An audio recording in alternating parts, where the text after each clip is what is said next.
गुरु साक्षात् परब्रह्म तस्मै श्री गुरवे नमः। वक्रतुंड महाकाय सूर्यकोटि समप्रभ निर्विघ्नं कुरु देवा सर्वकार्येषु सर्वदा। ब्रह्मानन्दं परमपदं केवलं ज्ञानमूर्तिं द्वन्द्वातीतं गगनसदृशं तत्त्वमस्यादिलक्ष्यम् एकं नित्यं विमलमचलं सर्वभिः साक्षिभूतम् भावातीतं त्रिगुणरहितं सद्गुरुं तं नमामि। काषायवस्त्रं करदण्डधारिणं कमण्डलुं पद्मकरेण शङ्खं चक्रं गदाभूषितभूषणाढ्यं श्रीपादराजं शरणं प्रपद्ये। श्री गुरुदेव ज्या ज्या स्थळी हे मन जाय माझे त्या स्थळी हे निज रूप तुझे नेले सगळ्या ठिकाणी तेथे तुझे सद्गुरु पाय ठोरी। अवधूत चिंतन श्री गुरुदेव दत्त अनंत कोटी ब्रह्मांड नायक राजाधिराज सच्चिदानंद सद्गुरु श्री ब्रह्म चैतन्य रामानंद प्रह्लाद महाराज की जय। जय जय रघुवीर समर्थ। सद्गुरु श्री रामदत्त कुलकर्णी महाराज यांच्या चरणी नतमस्तक होते। यांची ही कीर्तन परंपरा चालू ठेवण्याचं सौभाग्य लाभलेलं आहे असे संत श्रेष्ठ श्री दासगणू महाराज यांच्या चरणी नतमस्तक होते। आणि दासगणू महाराजांची सेवा ज्यांनी आजीवन केली, त्यांची कीर्तन सेवा ज्यांचा प्रचार ज्यांनी आजीवन केला असे माझे आजोबा कैलासवासी हरिभक्त प्राण श्री तुकाराम आजेगावकर यांच्या चरणी नतमस्तक होते। आपण सर्व इथे उपस्थित रामभक्त ज्यांच्या हृदयामध्ये महाराज वास करतात हा विश्वास आहे, साक्षात महाराजांचा वास ह्या मंदिरात आहे। त्यामुळे ह्या पवित्र वास्तूत आपण सर्व ज्ञानी ज्येष्ठ श्रेष्ठ सर्वजण माझ्या समोर आहात। तुमच्या हृदयातल्या रामाला वंदन करते, तुमचा आशीर्वाद कायम सोबत असू द्या ही विनंती आणि आजच्या सेवेला सुरुवात करू। रामदास माया माझी रामदास माया माझी रामदास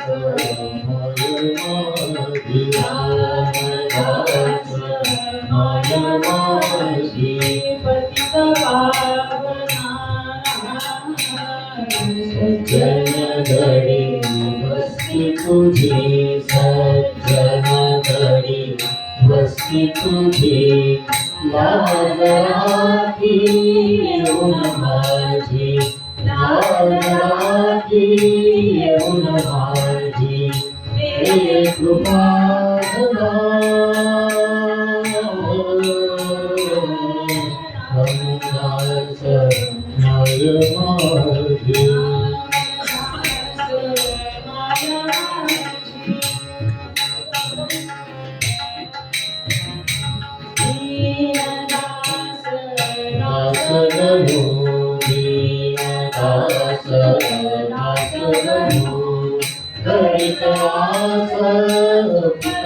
विश्वास करितास विश्वास यात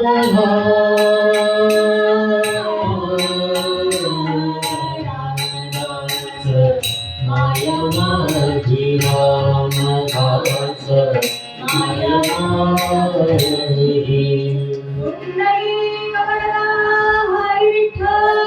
सद्गुरु ज्ञानेश्वर महाराज की जय सद्गुरु दास गणो महाराज की जय समर्थ रामदास स्वामी महाराज की जय अवधूत चिंतन श्री गुरुदेव दत्त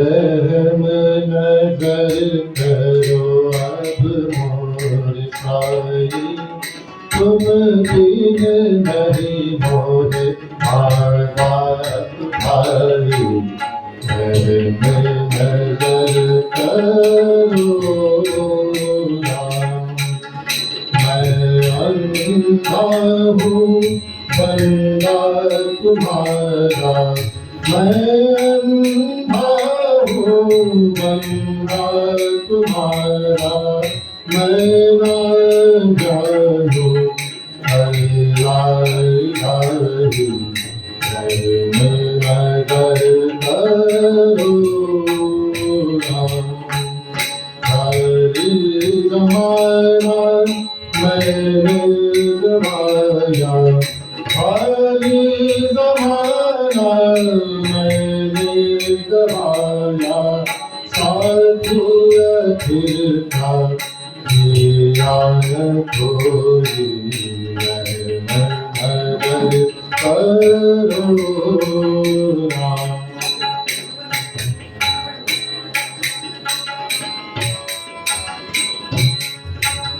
अपने मज़हब का झाड़ू बनो है अपने मज़हब का झाड़ू बनो है मारो हमारे तुम बाबा साई नजर करो अब मोर साई तुम बिन नहीं मोहे बात भाई नजर करो राम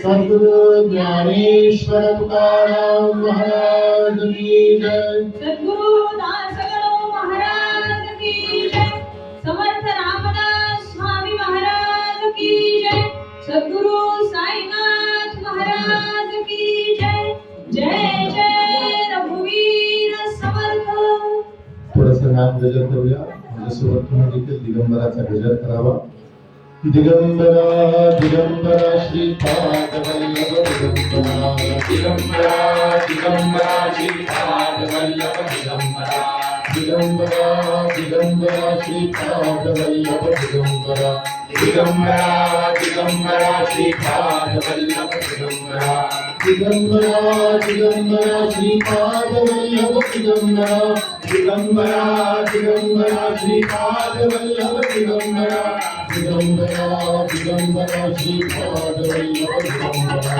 दिगंबरा दिगंबरा श्रीपाद वल्लभ दिगंबरा दिगंबरा दिगंबरा श्रीपाद वल्लभ दिगंबरा दिगंबरा श्री गुरुदेव दत्त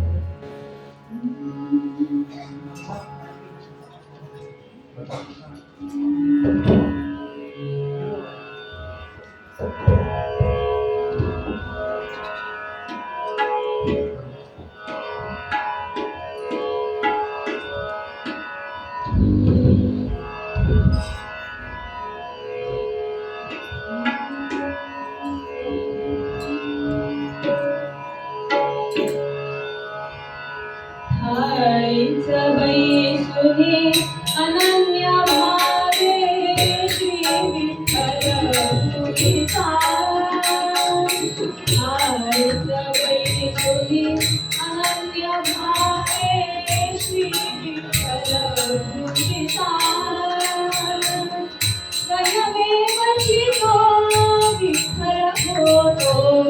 स्वयमेवची तो विठ्ठल होतो भक्तिमभागड कथा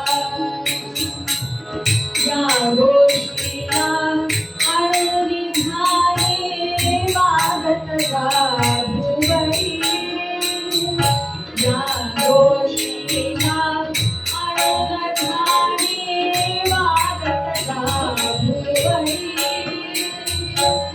हरी तो मनता तुम्हास होईल हरी तो मनता तुम्हास होईल विगोन हे पंढरी दासगण म्हणे सत्कर्माने सद्भक्तीने हाता दासगण म्हणे सत्कर्माने सद्भक्तीने हाता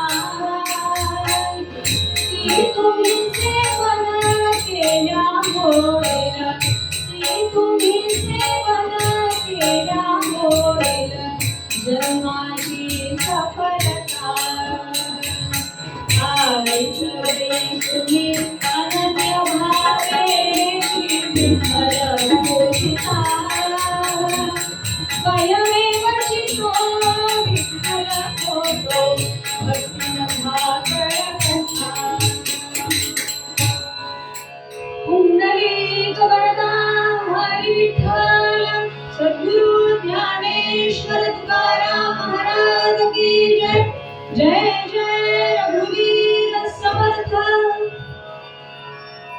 परंपरेचं भजन आहे एकाच ओळीचे बऱ्याच ठिकाणी घेता येत नाही कारण माहिती नाही पण इथे घ्यावं असं वाटतं तर मी म्हणेन माझ्या मागून सर्वांनी म्हणावं जय सच्चिदानंद जानकी जीवन नारायण तमदासोहम जय सच्चिदानंद जानकी जीवन नारायण तमदासोहम जय सच्चिदानंद जानकी जीवन नारायण तमदासोहम जय सच्चिदानंद जानकी जीवन नारायण तमदासोहम जय सच्चिदानंद जानकी जीवन नारायण तमदासोहम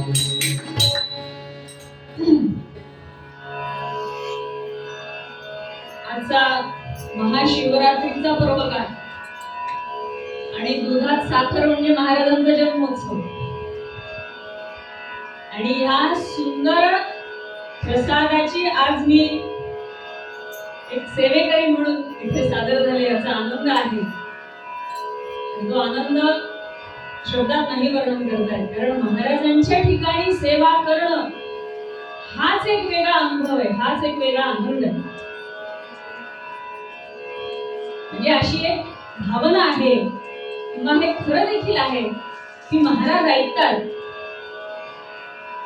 आणि काय करायला पाहिजे कसं करायला पाहिजे याच्या सूचना नंतर येतात त्या कोणाच्या रूपाने ते देतील माहिती म्हणजे ते किती बारकाईने ऐकतात सेवा की हिची सेवा नीट होतीये का नाही आणि त्यामुळे इथे येऊन पेपर सोडवण्याचा आनंद आहे तो वर्णन करता येणार नाही अशा ह्या आजच्या महाशिवरात्रीचा पर्वकाळ एकूणच आपल्याकडचे जेवढे काही म्हणून आपले सण आहेत उत्सव आहेत विविध गोष्टींसाठी लावून दिलेले जे नियम आहेत ते कशासाठी आहेत तर ते पूर्वरंगात गाजवून महाराज सांगतात ठाईचं बैसुनी अनन्य भावे श्री विठ्ठल पूजिता कुठं जाऊ नका काही गरज नाही घरदार सोडून एवढ्या बॅगा डोक्यावरती घेऊन रांगोळ्यात फिरायची आणि या देहाला कष्ट द्यायचे अमुक एका ठिकाणी गेलं म्हणजेच माझे महाराज भेटले असं नसतं महाराज आपल्या घरातच आहेत आपल्या हृदयात आहेत पण तेच नेमकं आपल्याला माहिती नाही आणि आपण फिरायला लागतो इकडे जा तिकडे जा इथे दर्शन होईल का तिथे दर्शन होईल का तासन तास त्या रांगेमध्ये दर्शनासाठी उभं राहायचं बरं एवढे 3-3 तास 4-4 तास रांगेत उभं राहून काही सेकंद फक्त ती देवाची मूर्ती दिसते. जिथे कुठे आता सध्या तर म्हणजे सगळ्याच क्षेत्राला असतात, कुठल्याही क्षेत्राला जा, काही सेकंदासाठी ती भगवंताची मूर्ती डोळ्याला दिसते. बस तेवढं समाधान घ्यायचं आणि पुन्हा यायचं. आपले खास खळगे हेच खास असं तसं खाण्यापिण्याची सोय नाही काय एक सांगू नये. एवढं करून समाधान आहे का? काय सांगा म्हणे, आम्ही 8 दिवसाचा प्रवास करून गेलो, 2 मिनिट पण देव दिसला नाही. अरे मग गेले कशाला? त्या देवाला बघायचंय ना. डोळे मिटा, महाराजांना प्रार्थना करा, कसा देव दिसत नाही हो. पण थाईचं बैसुनी हे बरोबर आहे, अनन्य भावे ह्याचा पण विचार करायला, प्रामाणिकपणा पाहिजे. नाही तर माझ्या मनात दंभ आहे, माझ्या मनात नाही काही इतर गोष्टींचा विचार आहे आणि महाराजांनी मला देवदर्शन करून द्यावं, कसं शक्य? ज्या मंदिरात महाराजांना बसवायचंय ते मंदिर सुशोभित हवं, स्वच्छता हवी, टापटीप हवी. मग हे मंदिर आहे ना, मग माझ्या हृदयरूपी मंदिरात जर भगवंताने वास करावा, माझ्या हृदयरूपी मंदिरात जर महाराजांनी वास करावा, तर त्यांनी वास करण्यासारखं माझं हृदय, माझं मन प्रसन्न नको का? स्वच्छ नको का? निर्मळ नको का? म्हणून अनन्य भावे श्री विठ्ठल पूजिता, भगवंताचं नामस्मरण करा, अनन्य भावाने करा. अन्य याच्या व्यतिरिक्त बाकी काहीच नाही. पण हे करत असताना ठाईचं बैसुनी आपण जिथे आहोत, आपला जो काही कामधंदा आहे, आपला जो काही व्यापार आहे, आपला जो काही धंदा आहे, आपली जी काही नोकरी आहे, कारण असं आहे की आपण प्रापंचिक आहोत. रामदास महाराजांनी सांगून दिलं, रामदास स्वामींनी, प्रपंच करावा नेटका. मग प्रपंच नेटका करायचंय म्हणजे काय करायचंय? आणि असं आहे, अशा ह्याच्यात थोडा काढणारे फार असतात. तुमच्यात रामदास स्वामींनी सांगितलं प्रपंच करावा नेटका, हा आम्ही प्रपंचच करतोय. अरे पण पुढची ओळ लक्षात घ्या ना, पुढच्या ओळीकडे कोणीच बघत नाही. प्रपंच करावा नेटका आणि मग पुढे परमार्थासाठी त्यांनी जे काही मार्गदर्शन आपल्याला केलेलं आहे राजबोधामध्ये, त्याचं काय? त्याचा विचारच नाही. आपल्याला जेवढं आपल्या फायद्याचं आहे ना तेवढं आपण उचलायला शिकतो. बरोबर संतांनी सांगितलं प्रपंच नीट करा, मग परमार्थाकडे वळा. आम्ही लागलो प्रपंचातच. बरं कोणी सांगायला गेलं, अरे बाबा आता सगळं स्थिर स्थावर आहे ना, आता काही परमार्थाकडे वळा नाही. घरात मूल आहे लहान, थोडस बोबडे बोल चालू झाले, त्याचे रांगायला लागले, काय हरकत आहे त्याला कडेवर घेऊन देवघरासमोर बसावं, हा देव बाप्पा आहे, त्याला जय कर. नाही बाकी काही अवघड, निदान श्रीराम जय राम जय जय राम तर आपण शिकवू शकतो लहान मुलांना. नाही बाबा फार अवघड स्तोत्र नका शिकवू, तेही नाही. थोडस मूल मोठं झाल्यानंतर अमुक एक गोष्ट करा, अमुक एक गोष्ट, हे काय त्याचं वय आहे का आताच देव देव करायचं? आता तर त्याला शिकायचंय, आता तर त्याचं खेळायचं वय, शिकायचं वय. हरकत काय देव देव देव देव करायला? ठीक आहे बाबा, हरकत नाही, खेळू द्या, अभ्यास करू द्या. सगळं झालं, सगळं शिकून झालं, खेळून झालं, अभ्यास करून झाला. प्रपंचामध्ये गृहस्थाश्रमात प्रवेश झाला, प्रपंचाला सुरुवात झाली. का रे बाबा, झालं आता सगळं, गृहस्थाश्रम सुरू झाला, एक एक जबाबदाऱ्या सुरू झाल्या, थोडस नामस्मरण करत जा, एवढीच आपली बुद्धी चांगली राहत. त्यांनी अंगावर ओरडण्याचंच कामे केली. सकाळी मी कंपनीत जातो, मला यायला रात्र तिथे जेवायला फुरसत नाही, तुम्ही काय आपलं देवदेव करायला लावायला? तेव्हाही करायचं नाही, कारण माझ्या मागे व्याप आहे आणि सगळ्या या विश्वाचा भार जणू त्याच्या एकट्यावरच आहे. अशा भावनेने तो जगत असतो, अशा भावनेने तो समाजात वावरत असतो. बाकी काही नाही, जे काही आहे ते सगळं मलाच एकट्याला सहन करायचं. या भावनेत जगता जगता ह्याचं काय होईल, त्याचं काय होईल, पोरं शिकतील का नाही, प्रॉपर्टी वाढेल का नाही, घरात दारामध्ये मर्सिडीज येईल का नाही, 2 मजल्यांचे 4 मजले होतील का नाही, 4 मजल्याचं 1 झालं, अजून 2-3 होतील का नाही, हातच चाललंय सगळं. बरं हे सगळं मी म्हणते प्राप्त होईलही कदाचित. कष्ट आहेत आपले, लाथ मारेल तिथे पाणी काढीन ह्या जोराचे असतात, असावे, चांगली गोष्ट आहे. मग हे सगळं प्राप्त झालं, मग काय रे बाबा, मुलं तुझे मार्गाला लागले, घरदार झालं, बंगला झाला, गाडी झाली, पैसा अडका, बँक बॅलन्स सगळं झालं. या आता घराच्या जवळच मंदिर आहे महाराजांचं. तुम्हाला काय जातंय बोलायला? पोरग जातो नोकरीला, सून जाती नोकरीला, एवढा मोठा बंगला मी बांधलाय, याच्याकडे लक्ष कोण देणार? उद्या येऊन कोणी घर घेऊन गेलं तर काय करावं? मला घर सोडता येत नाही, काय सांगावं तुम्हाला? बरं बाबा ठीक आहे, नका मंदिरात जाऊ, घरात तर माळ घेऊन बसा. नाही, तेही होत नाही. नावाला फक्त माळ हातात असते, लक्ष सगळं कोण आलं कोण गेलं, फोन वाजला का, बेल वाजली का, शेजारी भांडणं चालू आहेत का, समोर दूधवाला आला का, अरे होई नका जाई नका, काही काय करायचंय, गेला ना झिजला न देह सगळा.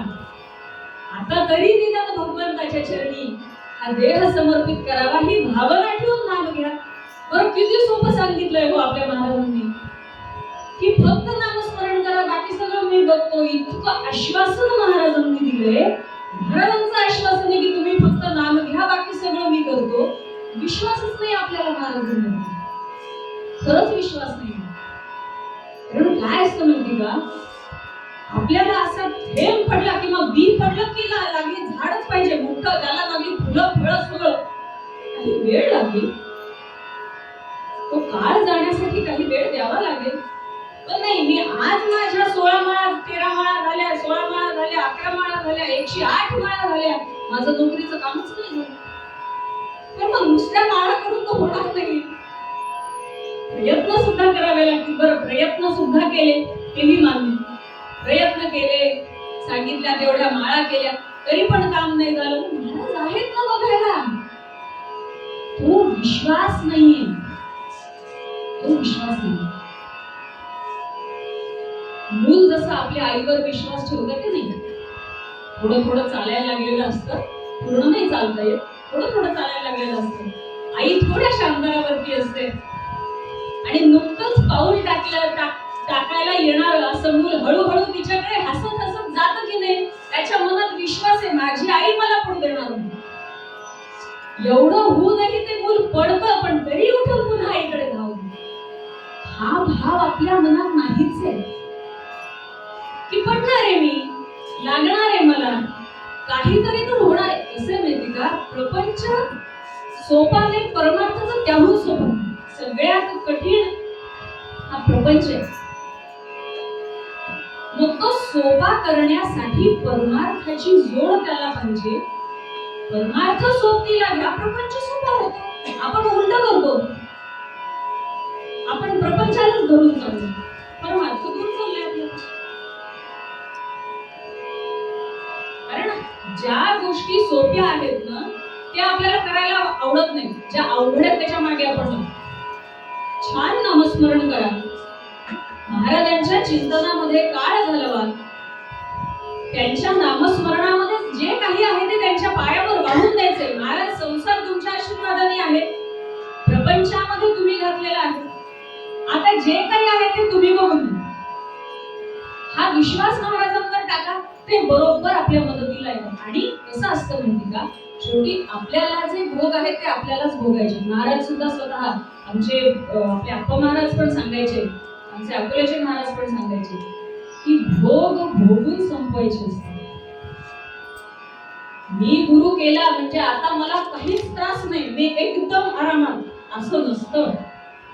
मी जर गुरुमंत्र घेतलाय तर त्या गुरुमंत्राचा प्रामाणिकपणे, या शब्दाला फार महत्व, प्रामाणिकपणे महाराजांनी सांगितलंय त्या पद्धतीने, त्या श्रद्धेने, त्या विश्वासाने जर मी तेवढा जप केला तर हळूहळू हळूहळू हळूहळू माझे जे भोग आहेत ते महाराज दूर करतील. कारण भोग हे भोगून संपवायचे. बरं भोग काही कोणी आपल्याला गिफ्ट दिलेले नसतात, ते आपल्याच कर्माचे आपण घेऊन आलेले असतो सोबत. काय माहिती आपल्याला मागच्या जन्मी आपण कोणाला किती त्रास दिलाय आणि काय दिलं.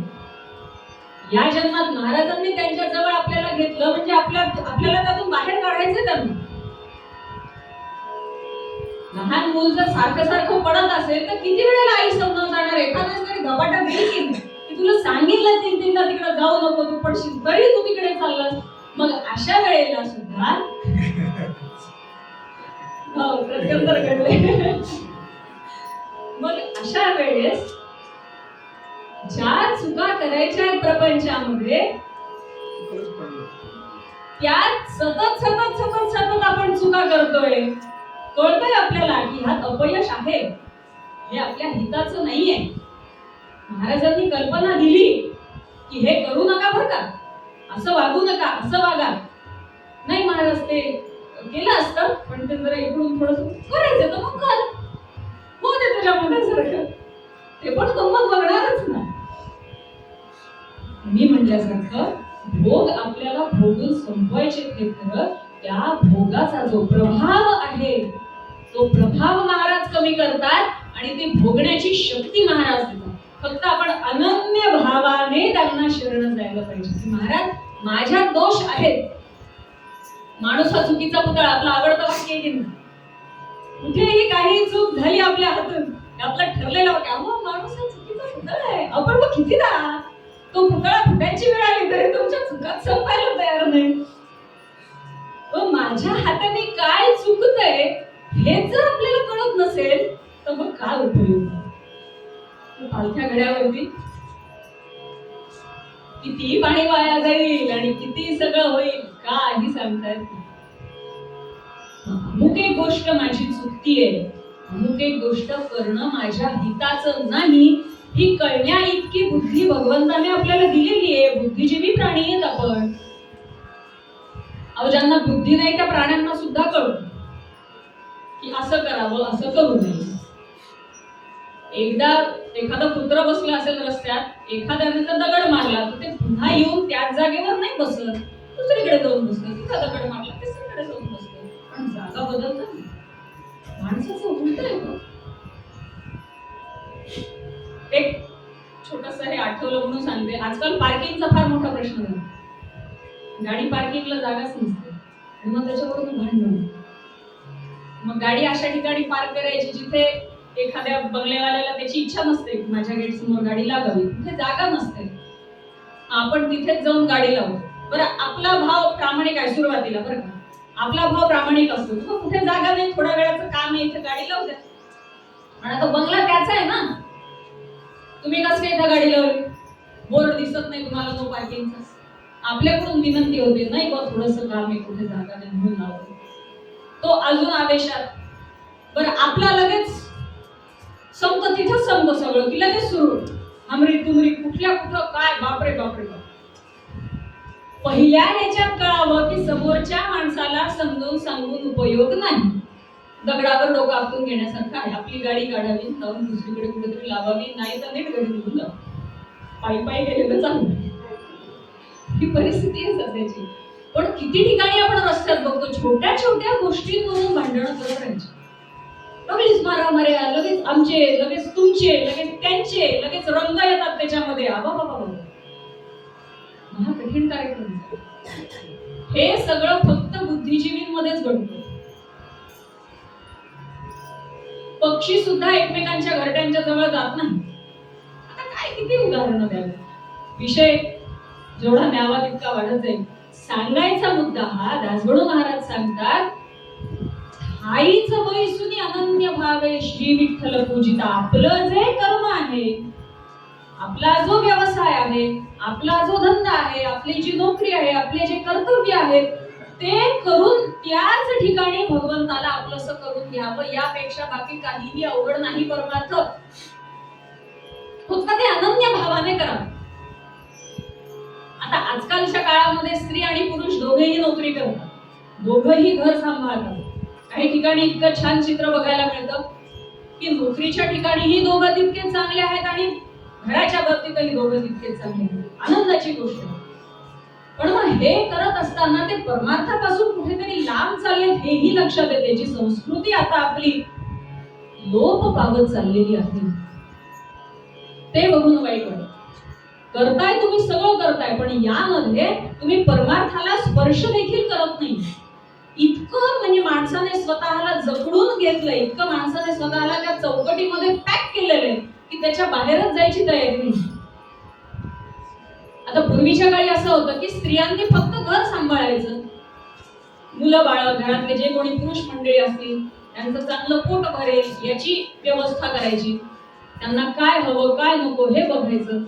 मग अशा वेळेला संतांनी सांगितलं की तुमचं काय कर्तव्य आहे, हे कर्तव्य आहे, मग तेच करा, याच्यापेक्षा बाकी काहीही करायची गरज नाही. सगळ्या संतांनी सांगितलं, ज्ञानेश्वर महाराजांनी सांगितलं, तुकाराम महाराजांनी सांगितलं, आपल्या महाराजांनी सांगितलं, स्त्रियांना पती सेवा ही एकच फक्त काम दिलेलं आहे, बाकी काहीही जास्त काम नाही.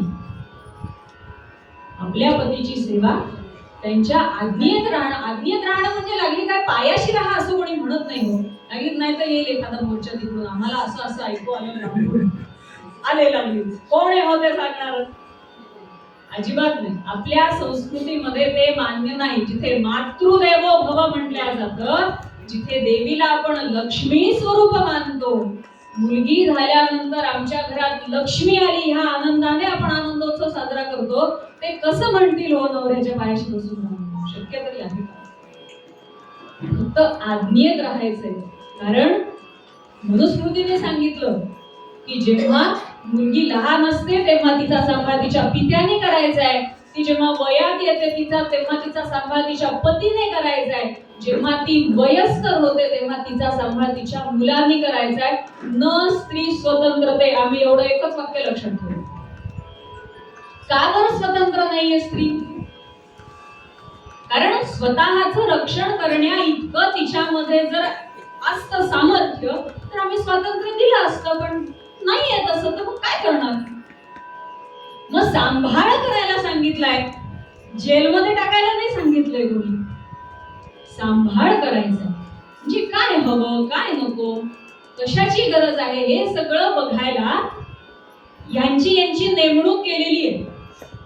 एखाद्या राज्यावरती जर स्त्री राणी म्हणून राहिली तर तिच्या हाताशी असणारच नसावी. आपण जर आपलं वाढवून घेऊ ना, आपण कशाला आपल्याला कमी समजायचं? ते जसा सांभाळ करतात प्रत्येक गोष्टीचा, तसा आमचा सांभाळ करतात, पण ही भावनाच घ्यायची नाही ना आम्हाला. मग पती आज्ञेत वागा म्हणलं की लगेच आमचा स्वाभिमान दुखावतो. म्हणजे आम्ही काहीच करायचं नाही का? आम्हाला काही स्वातंत्र्य नाही का? अरे स्वातंत्र्य नाही असं म्हणतंय कोण? कालच या आख्यानाबद्दल आमच्या वृंदांत भारतींचा आप्पांचं ऐकत होते, त्यात त्यांनी एक किस्सा सांगितला. म्हणे गुलाबराव महाराजांना एकाने प्रश्न केला म्हणे की बायको देवाला जाऊ का असं विचारतीये तर तिला हो म्हणावं का नाही म्हणावं, असा प्रश्न कोणीतरी गुलाबराव महाराजांना केला. गुलाबराव महाराज म्हणे ज्या अर्थी स्त्री विचारते देवाला जाऊ का, तिचं पातिव्रत्य तिथेच गेलो म्हणे. का? त्या अर्थी ती आपल्या नवऱ्याला देव मानत नाही, मग काय उपयोग म्हणे तिच्या पातिव्रत्याचा? कशाला जायचंय मंदिरात? कशाला शोधायचंय देव?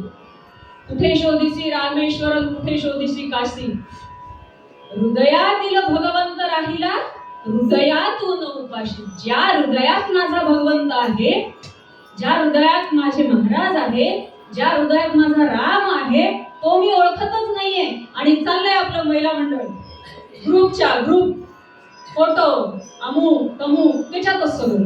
काही का होईना जरा बघतील ना, 8 दिवस करूनच बघू दे एकदा स्वयंपाक, म्हणजे मग कळेल आम्ही कसे करतो कसे. काय गरज आहे कळायची? सगळ्यांना माहितीये आपल्याशिवाय घर हे पूर्ण होत नाही. काही जण बोलून दाखवतात, काही बोलून दाखवत नाही, एवढंच असतं. पण आपल्याला सवयच लागली ओढायची, आणि मग तिकडून एक जण ओढतो, इकडून एक जण ओढतो, चालू द्या प्रपंच. हे चुकीचं आहे. म्हणजे संतांनी सांगितलंय हे दोन्ही वर्गांना सारखं सांगितलं. आता मी इथे मुद्दाम स्पष्ट करून सांगतेय, कारण उद्या माझ्यावरती नको कुठले आरोप. आपण आपलं सेफ राहिलेलं बरं असतं बरं का. कारण आजकाल फार अवघड झालंय, लगेच येतात सगळेजण माईक घेऊन, काय तुमचं म्हणणं आहे, तुम्ही असं बोललात तेव्हा. नकोच. पुरुषाने जेव्हा आपला प्रपंच सांभाळायचा आहे त्यावेळेला पहिलं ज्याला आपण प्रेफरन्स म्हणतो, फर्स्ट प्रेफरन्स कशाला द्यायचा आहे, तर माझ्या कामधंद्याला द्यायचा आहे. कारण त्याच्यावरती मी माझ्या बायकांना, माझ्या मुलाबाळांचा मी सांभाळ करणार आहे, माझ्या म्हाताऱ्या आई वडिलांचा मी सांभाळ करणार आहे. मग ते जर आधी मला करायचंय तर मला परमार्थ पण सोडायचा नाहीये, कारण मला परमार्थाची जोड त्याला हवी. जोपर्यंत महाराजांचा, जोपर्यंत भगवंताचा आशीर्वाद माझ्या कार्याला मिळत नाही तोपर्यंत माझं कार्य सिद्धीला जाणार नाहीये. अहो फार काही करू नका. अहो आई वडिलांना वृद्धाश्रमात सोडण्यापेक्षा घरीच त्यांची सेवा करा. भगवंत तिथेच आहे. मध्ये आम्ही मला असं वाटतं मकरंद बुवांचं भागवत ऐकत होतो. स्पष्ट सांगितलं त्यांनी की ज्यांच्या घरात आई वडील आहेत त्यांना तीर्थक्षेत्री जाणं व्यर्जय, गरजच नाही आणि जाऊच नाही त्यांनी. अहो सगळे तीर्थ इथे आहेत घरामध्ये. ज्या माऊलीने जन्म देऊन लहानाचं मोठं केलं, ज्या बापाने खस्ता खाऊन स्वतःच्या पोटाला चिमटा घेऊन तुमची प्रत्येक गोष्ट मान्य केली, पूर्ण केली, त्या आई वडिलांना कुठेतरी सोडून द्यायचं आणि स्वतः आपले चालले इकडं जा तिकडं जा, हे कर ते कर, काहीच गरज नाही. म्हणून आग्रहाने दासगणू महाराज सांगतात, ठाईच बैसुनी अनन्य भावे श्री विठ्ठल पूजिता. त्याचा अधिकार केवढा होतो? पुढे सांगतात ते स्वयमेव चितो विठ्ठल होतो. भक्तीन भाकड कथा संतांनी सांगितलेलं वाक्य. आपण स्वतः विठ्ठल होतो कारण आपण आहेतच विठ्ठल. आपण आणि महाराज काही वेगळे नाहीये. आपण आणि राम काही वेगळे नाहीये. का बरं आपण वेगळं मानतो? का नाही आपण आपल्यामध्ये स्वतःमध्ये रामाला ओळखतो? कुठेतरी आपल्या मनात आहे की नाही ती शंका की राम जसा वागला तसा मी वागू शकत नाही, म्हणून आपण स्वतःमध्ये रामाला बोलू शकतो. आरशासमोर उभं राहिल्यानंतर का बरं आपल्यामध्ये आपल्याला राम दिसत नाही? का बरं आपल्यामध्ये आपल्याला महाराज दिसत नाही? कारण कुठेतरी तो अनन्य भाव आपला कमी पडतो. म्हणून पुढे सांगतात, या गोष्टीला आणून ध्यानी बागत जा भुवरी, हरितो कळता तुम्हास होईल त्रिभुवन हे पंढरी. आपलं घर म्हणजेच पंढरपूर आहे. आपण जिथे काम करतोय तेच पंढरपूर आहे आणि मी स्वतः विठ्ठल आहे. मला कशाला सगळीकडे फिरायला पाहिजे? काहीच गरज नाही. माझं जे कर्म आहे, माझं जे कर्तव्य आहे ते मी योग्यरित्या पार पाडेन आणि आपसुकच ते भगवद अर्पण होणार. कारण आपला भाव आहे तत्सद कृष्णार्पणमस्तु. हे जेव्हा आपण म्हणतो तेव्हा केलेलं प्रत्येक कर्म कृष्णार्पणमस्तु असतं. मग प्रत्येक कर्म जर कृष्णार्पण आहे तर कृष्णाला अर्पण करण्यासारखं कर्म आपल्या हातून घडणार की नाही? म्हणजे संतांनी पण किती छान सांगितलं, केलेलं कर्म कृष्णार्पण करा, मग कृष्णाला अर्पण करण्यासारखं कर्म करा. थोडक्यात सांगायचं म्हणजे वाईट कर्म करू नका, कोणाची निंदा नालस्ती करू नका, कोणाबद्दल वाईट विचार करू नका. जसं जे चाललंय तसं चालू द्या. मी आणि माझा भगवंत एवढंच राहावं. कशाला कुठल्या गोष्टींचा त्रास होतो? दासगणू म्हणे सत्कर्माने सद्भक्ती ये हाता. सत्कर्म जेव्हा आपण आपलं ठेवतो तेव्हा आपल्या अंतःकरणात सद्भक्ती निर्माण होते. सत्कर्म आणि सद्भक्ती. नुसतं सगळ्यांना दाखवण्यासाठी मला जप करायचं नाही, नुसतंच कुठल्या तरी ग्रुपवरती माळांच्या संख्या टाकण्यासाठी मला जप करायचं नाही. मला माझ्या महाराजांना माझ्या जवळ थांबवून ठेवण्यासाठी मला तो जप करायचा, की मी इतका जप करेन की महाराजांनी माझ्यापासून दूर गेलंच नाही पाहिजे. हे सत्कर्म झालं. मग माझं जे कर्तव्य आहे ते मी नेटकेपणाने पार पाडेन.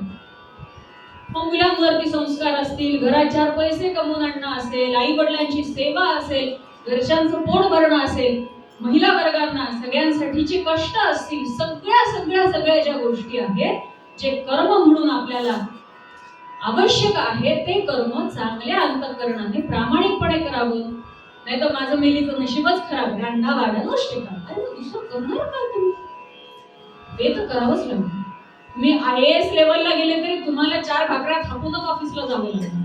हे नसतं त्याला. तुम्ही कितीही बायका लावा, तुम्ही पोळीला बाई लावा, झाडू पुसायला बाई लावा, अजून कशाला बाई लावा, ती आली नाही की आपल्याला हे करावं लागतं का नाही? चुकतं का? नाही चुकत. मग कशाला त्रास करून घ्यायचा? आनंदाने समाधानाने जेव्हा करावं की मी शिजवलेलं अन्न माझ्या लेकरांच्या पोटात जाणार आहे, माझ्या लेकरांचं कल्याण का नाही होणार आहे, मी शिजवलेलं अन्न माझ्या नवऱ्याच्या पोटात जाणार आहे, त्यांना काम करण्यात उत्साह येणार आहे. कारण ज्या आपल्याला माहिती आहे, म्हणजे तुम्ही तर सगळ्या श्रेष्ठ आहात, अनुभवी आहात, मी काय सांगावं तुम्हाला, की अन्न शिजवत असताना जो विचार आपल्या मनात आहे तो विचार त्या अन्नात उतरतो. मग जितक्या चांगल्या विचाराने आपण अन्न शिजवून आपल्या घरच्यांना घालतो तितका आपला परिवार छान आनंदी सुखी समाधानी राहणार आहे, हेही तितकंच खरं. म्हणून दासगण म्हणे सत्कर्माने सद्भक्ती ये हाता, ती तुम्ही सेवन केल्या होईल जन्माची सफलता. आपल्याला ह्या मनुष्य जन्माची सफलता करून घ्यायची, या चक्रात अडकायचं नाही. पुनरपि जननम पुनरपि मरणम पुनरपि जननी जठरे शयनम. कशासाठी? हा देह मिळालाय, हा मनुष्य जन्म मिळालाय तो महाराजांच्या सेवेसाठी. तो त्यांच्या सेवेमध्ये झिजवावा, त्यांच्या नामामध्ये झिजवावा, अंतःकरण भरून त्यांचं नाम ठेवावं आणि हा जन्म सार्थकी लावावा. एवढंच फक्त या मनुष्य जन्माचं सार्थक आहे असं वाटतं. मग या मनुष्य जन्माचं सार्थक असं केल्याने होतं का, तर त्याचं उत्तर आख्यानामध्ये आहे, ते आपण बघू. रहम नजर करना हे साईं, रहम नजर करना, बच्चों का पालन करना, बच्चों का पालन करना.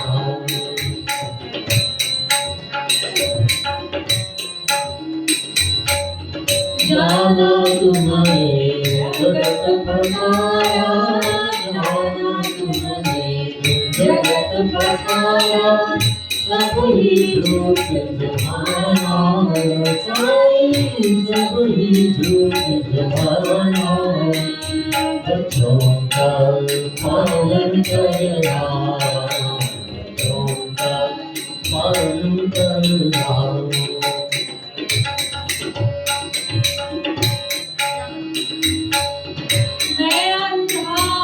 बंदा आपका मैं अंधा हूँ, बंदा आपका मुझसे प्रभु दिखलाना, साईं मुझसे प्रभु दिखलाना. बच्चों का पालन करना, बच्चों का पालन करना.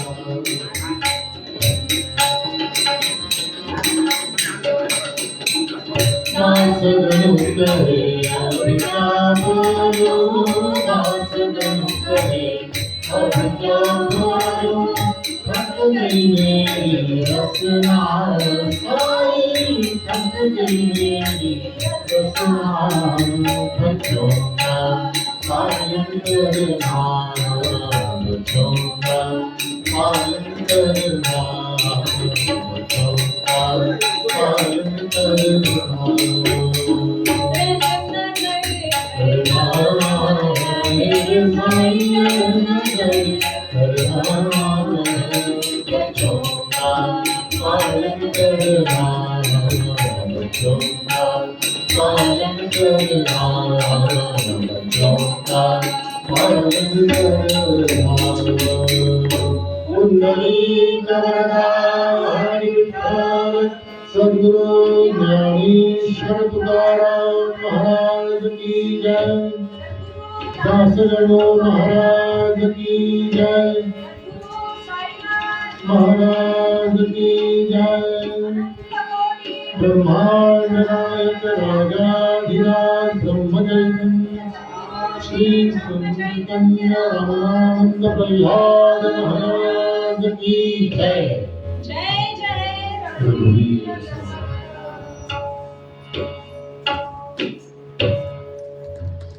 स्थिति काल देश सोपारी का नाम, राम कृष्ण हरि जय जय भवानी बना, राम कृष्ण हरि जय जय भवानी बना.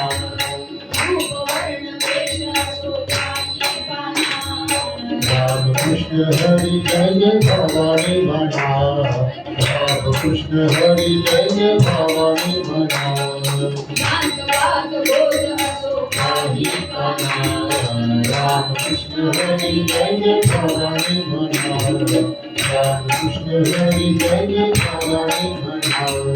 रंग रंग रंग सोपारी का नाम, राम कृष्ण हरि जय जय भवानी बना, राम कृष्ण हरि जय जय भवानी बना. नारे तुम कोई कला यज्ञ सोड राम कृष्ण हरी जय जय भवानी भवानी राम कृष्ण हरी जय जय भवानी भवानी राम कृष्ण हरी जय जय भवानी भवानी राम कृष्ण हरी जय जय भवानी भवानी राम कृष्ण हरी जय जय भवानी भवानी सद्गुरु ज्ञानेश्वर तुकाराम महाराज की जय, सद्गुरु दासगणो महाराज की जय, जय जय रघुवीर समर्थ।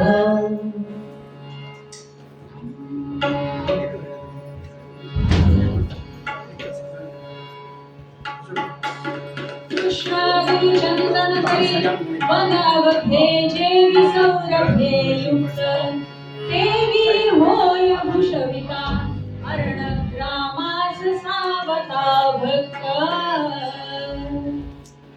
ज्याप्रमाणे वृक्षांमध्ये श्रेष्ठ असा अगदी चांगल्या पद्धतीचा असा चंदनाचा वृक्ष ज्याप्रमाणे संपूर्ण वनाला सुगंधित करतो त्याप्रमाणे स्वतःच्या योग्य वागणुकीने वर्तणुकीने ज्यांनी संपूर्ण अरण ग्राम पवित्र केलं असे सावतामाळी महाराज भगवंताचे खूप मोठे संत होऊन दिले की ज्यांनी कसे होते हे माळियाच्या वंशात जन्म झाला कधी नामा नाही पठण केला वेद बदला होती सनेती असे जाणे धरिये ब्रह्महाती असे जाणे धरिये ब्रह्महाती।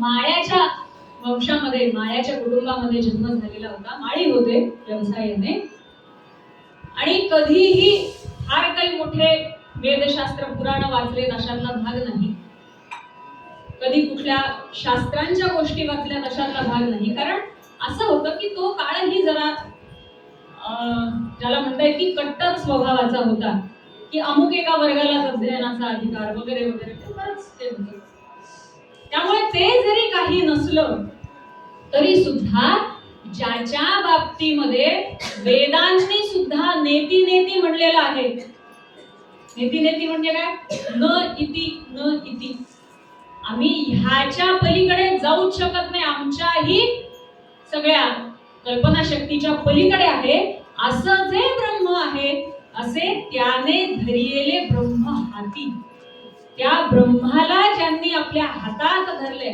म्हणजे काय हाताशी धरले सोबतीला घेतले साथ ज्याची त्यांनी घेतलेली आहे असे हे सावतामाळी काय करावं त्यांनी कृषी कर्म हाच व्यवसाय जयाचा कर्म जगती कृषी कर्म हाच व्यवसाय जयाचा कर्म जगती मोठा विना किती करुणी नराती शीतोष्ण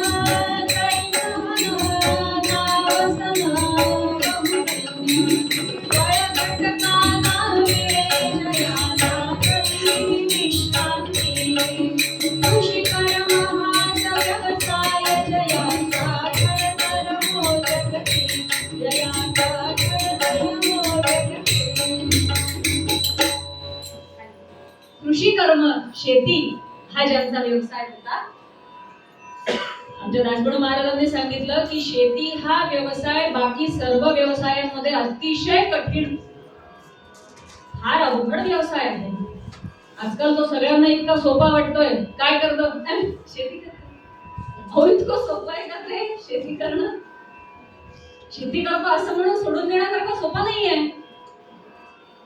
म्हणजे तुम्ही 12-12, 18-18 तास एसी हॉल मध्ये बसून लॅपटॉप समोर बसून फक्त तुम्ही काम करणार 18 तास म्हणजे तुम्ही खूप काम केलंय आणि शेतकरी बिचारा ऊन बघत नाही वारा बघत नाही पाऊस बघत नाही थंडी बघत नाही दिवस बघत नाही रात्र बघत नाही बिचारा राब राब राबतो आणि काय करते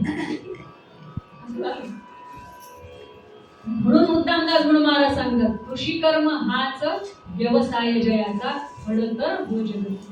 प्रचंड अवघड असा हा व्यवसाय आहे. ती जमीन सतत कसणं, ती जमीन कसदार राहील यासाठी प्रयत्न करणं, चांगलं अन्नधान्य कसं पिकवता येईल यासाठी प्रयत्न करणं, सतत ज्याचं कार्य चालत राहतं त्याला विचारायला कधीच सुट्टी नसते हो. ना नॅशनल हॉलिडे, ना कलेक्टर डिक्लेअर हॉलिडे, ना काही, ना दिवाळी, ना होळी, ना काही. विचार आपला राब राब राबत असतो. आणि तरी देखील सध्या आपल्या समाजाचा शेतकऱ्यांकडे बघण्याचा दृष्टिकोन हा असा झाला, त्याचं वाईट वाटतं. खरं तर आपला देश हा कृषी प्रधान देश. आमचे आप्पा फार चिडून सांगायचे प्रवचनात कीर्तनात की इतकी सुबत्ता आपल्या देशात होती, इतकी संपत्ती आपल्या देशात होती, ती कशामुळे होती की आपला देश हा कृषी प्रधान देश आहे म्हणून. हे इंग्रज आले आणि सगळ्या त्या शेतीचा बट्ट्या बोळ केला, तो व्यवसायच त्यांनी ठप्प केला.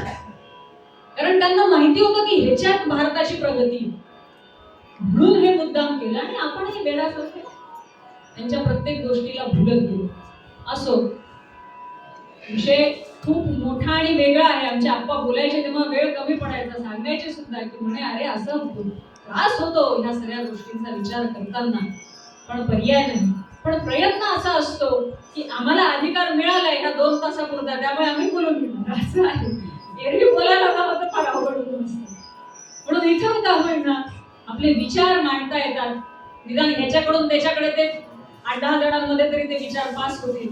असो, असा हा शेतीचा जो व्यवसाय आहे तो अतिशय खडतर, पण सावता माळी मात्र अतिशय आनंदाने आपला हा व्यवसाय करत असत. आणि त्यांचा व्यवसाय करण्यामध्ये त्यांच्या पत्नीची सुद्धा त्यांना मोलाची साथ होती. बरं, जितका वेळ सावतामाळी बुवा आपल्या शेतात राबत, तितका वेळ ही मायमाऊली सुद्धा त्यांच्यासोबत त्यांना मदतीला राबत असायची. आणि त्यांच्यासोबत त्यांची एक छोटीशी मुलगी पण होती, ती देखील आपले छोटे छोटे कामं आपल्या वडिलांसोबत करायची. सावतामाळ्यांचं मात्र नामस्मरण एकीकडे चालू आणि एकीकडे काम चालू. आता एकदा असं झालं, काही वर्ष गेले.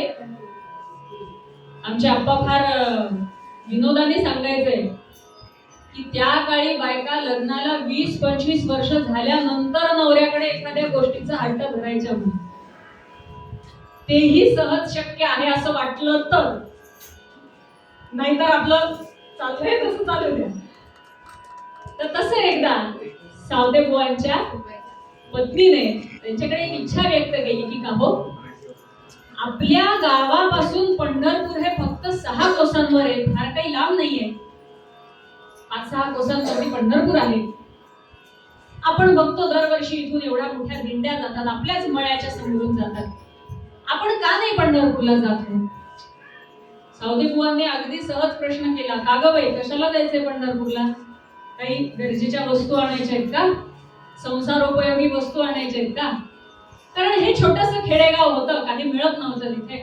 मग यात्रेला वगैरे गेलं की 4 गोष्टी काही मिळायच्या, त्याच्यासाठी जायचंय का? नाही हो, आपल्या मालकाच्या कृपेने, मालक म्हणजे आपला विठ्ठल, त्याच्या कृपेने घरात सगळं काही छान आहे, 2 वेळेची सुखाची भाकर आपण खातोय, याच्या पलीकडे काही नको. मग जायचंय कशाला पंढरपूरला?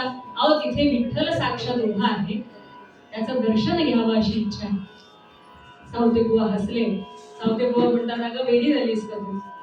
विठ्ठल कुठे नाही मला सांग बरं. आपण ज्या मळ्यात राबतोय तो मळाच या विठ्ठलाचा आहे, तोच मालक आहे या मळ्याचा. आपण कोण आहे? आपण त्याचे नोकर आहेत. मळा ज्याचा आहे, ह्या मळ्यातली माती सुद्धा विठ्ठल आहे. आणि तुला कशाला द्यायचंय? सावते बुवा सांगतात, विठ्ठल माती विठ्ठल मोर, विठ्ठल नाट्या बैल, विठ्ठल माती विठ्ठल मोर, विठ्ठल नाट्या बैल, विठ्ठल पाणी विठ्ठल हातीपाय, नवीन हे माय होईल, विठ्ठल माती विठ्ठल मोर, विठ्ठल नाट्या बैल, विठ्ठल माती विठ्ठल मोर.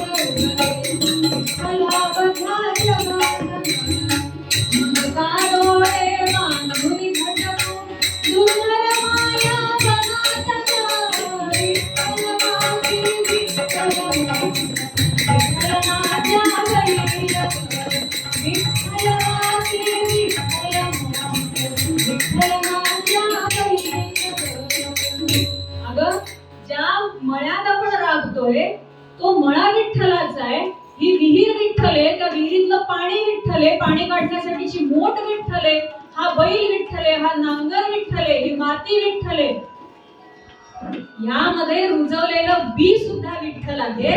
विठ्ठल शेद विठ्ठल वाफा विठ्ठल नांगर वखर ग, घडी घडी विठ्ठल विठू सबे त्यावेळी तर क्षणाक्षणाला विठ्ठल आहे, क्षणाक्षणात आणि कणाकणात विठ्ठल आहे. मग कशाला जायचे पंढरपूरला, काय गरज आहे, हा इथे विठ्ठल. बरं एवढंच नाही, विठ्ठल बेणे विठ्ठल उगवे विठ्ठल बघ्या जगात ग, मग का डोळे बांधून भटकू दुर्धर माया वनात गे. माझ्या समोर विठ्ठल उभा असताना डोळ्यावरती पट्टी बांधायची आणि कुठेतरी फिरत राहायचं, याला काय अर्थ मला सांग बरं. तू विठ्ठल आहे, मी विठ्ठल आहे, हे सगळं काही विठ्ठल स्वरूप असताना कशाला जायचं. ती मायबाई म्हणते तुमचं खरं बरोबर आहे म्हणे, मग तुम्ही हे सगळं म्हणताय, तुम्हाला कदाचित विठ्ठल दिसतोय, मला का नाही दिसत आहे.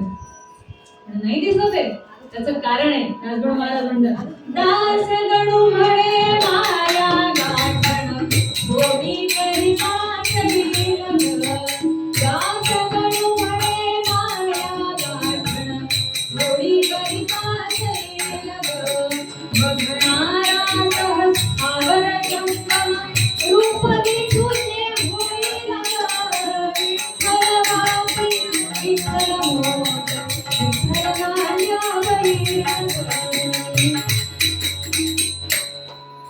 तुझी जी माया रूपी गाठ पडलेली आहे तुझ्या डोळ्यावरती, घट्ट पट्टी बांधून घेतलीस म्हणे तू मायेची, म्हणून तुला विठ्ठल दिसत नाही.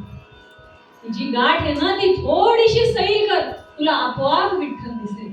काही त्याच्यामध्ये जास्त कष्ट नाही, काहीच अवघड नाही. मायबाईंनी मान्य केलं, ती म्हणे तुम्ही म्हणताय ना तर नक्की होईल. एवढं म्हणून त्या शांत राहिल्या की जो अधिकार सावते महाराजांचा आहे तो अधिकार कदाचित माझा आता नसेलही, पण होईल. त्यांनी सांगितलंय ना की सगळं काही विठ्ठल आहे, मला हे एक ना एक दिवस दर्शन होईल. या गोष्टीवरती आपल्या पतीच्या त्यांनी डोळे झाकून विश्वास ठेवला आणि आपल्या आपल्या कामाला त्यांनी सुरुवात केली. पुन्हा थोडासा काळ मध्ये गेला आणि वारी निघाली होती पंढरपूरला. खूप मोठी वारी जात होती वारकऱ्यांची, आणि ती सावते बुवांच्या छोट्याशा मुलीने बघितलं की किती छान सगळे टाळ वाजवत वीणा वाजवत पंढरपूरला चालले, आपणही पंढरपूरला जावं. तिनेही हट्ट धरला आपल्या वडिलांपाशी. लोक गावीचे चालले, लोक गावीचे चालले, गाली भरून पंढरपुरा, हो गाली भरून पंढरपुरा, आम्ही म्हणतीचे ते उभारते, विठ्ठल सावला गवते, विठ्ठल सावला, जाऊ पाहू बाबाच्यासी, डोले भरून पंढरपुरी, हो डोले भरून पंढरपुरी, मला बुक्का बाहुतया, शिल ठेवू पायावरी, हो शिल ठेवू पायावरी. बाबा बाबा गाडी भरून लोक पंढरपूरला चालले आणि ते सांगताय की तिथे साक्षात विठ्ठल उभा आहे. तुम्ही म्हणता आपल्या मळ्याचा मालक येतो विठ्ठल, मला पण आपल्या मालकाला बघायचं, आपण पण जाऊ पंढरपूरला. तिथं जाऊन काही करायचं नाही, मला विठ्ठलाला माळ घालायची आहे, बुक्का बघायचा आहे, त्याच्या चरणावर मस्त ठेवायचंय आणि परत यायचं. काही हट्ट धरणार नाही, पण आपण पंढरपूरला जाऊ. आता कसं असतं बघा, सावता माळी म्हणे तुझं खरं आहे ग बाळा, आता तिला नाही सांगितलं विठ्ठल वापी विठ्ठल मोठ, पण तिला काय कळणार आहे त्यातलं, हे ज्ञान तिला होण्यासारखं तिचं वय नाहीये. मुलीचे हे बोबडे बोल ऐकले, त्यांचा कंठ दाटून आला आणि मुलीला ते सांगताय तुझी इच्छा आहे ना पंढरपूरला जाण्याची, पण कसं आहे म्हणे बाळा, हा मळा आपल्या मालकाचा आहे, त्याच विठ्ठलाचा आहे. मग अगं हे सगळे जण जे आहेत ते मालकाच्या सोबतीचे आहेत, ते जाऊ शकतात, आपण आपल्या मालकाचे नोकर आहेत. मालकाचा जोपर्यंत आपल्याला निरोप येत नाही आपण त्याचा मळा सोडून जाऊ शकत नाही, कारण आपण त्याचे सेवक आहेत. सेवकाने कर्म सोडून गेलेलं मालकाला आवडेल का?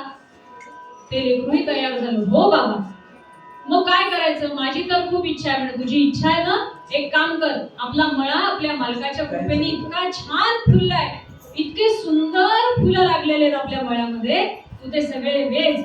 गुंफी त्वरे सुबकहार मुली फुलांचे, जाई गुलाब तगरी बटमोगऱ्यांचे, हे वावयास पुढती कणसे मक्याची, आणि भ्रीव कवळी निवडून साची. एक काम कर म्हणे, छान कणीस आले, मस्त सगळा दाणा टपोरा गच्च भरलेला असं कणीस आहे, मालकाच्या पुढे ठेवण्यासाठी ते कणीस बांधून दे, आणि छान आपल्या मळ्यातले सगळे फुलं गोळा कर आणि वेगवेगळ्या फुलांची माळ तयार करून या वारकऱ्यांसोबत दे, ते नेऊन देतील म्हणे. काही हरकत नाही. लेकरूही लगबगीने गेलं, छान हार तयार केला, कणसं गोळा केली, त्याच्यासोबत थोडीशी मेथी घेतली, थोडी कोथिंबीर घेतली, थोडा चुका घेतला, थोडा मुळा घेतला, थोडा कांदा घेतला, सगळं छान तिने टोपलीमध्ये तयार केलं. आणि जे वारकरी जात होते त्या वारकऱ्यांना थांबवलं, थांबा थांबा थांबा, काय झालं, तुम्ही पंढरपूरला चालले ना? हो, आम्ही पंढरपूरला चाललो. हे सगळं आमच्या मालकाला नेऊन देता का? कोण तुमचा मालक? पंढरपूरला जो विठ्ठल राहतो की नाही, तो आमचा मालक आहे.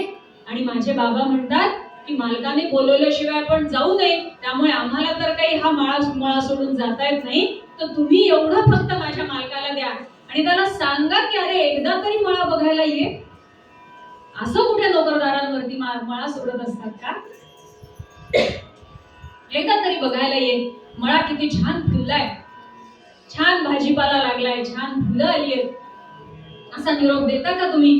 असं म्हणून ती त्या वारीच्या समोर उभी राहिली आणि त्या वारकऱ्यांना म्हणायला लागली, सांगा जाऊन पंढरपुरी अमुजाचा मयबापना, बोल जाव त्याची पाहणे वाट शेताच्या बांधाला, मोहात शेताच्या बांधाला, आम्ही मजूर देवा तुझे काम करीतो शेतातले, बाबा माझा मोठा हाती माय गोपालच्या वसरी, माय गोपालच्या वसरी, सांगा पिपला हे मळा नवीन बाल नाना परी, तू मालक ये माझ्याला, आम्ही आल्यास पंढरपुरी, हो आम्ही आल्यास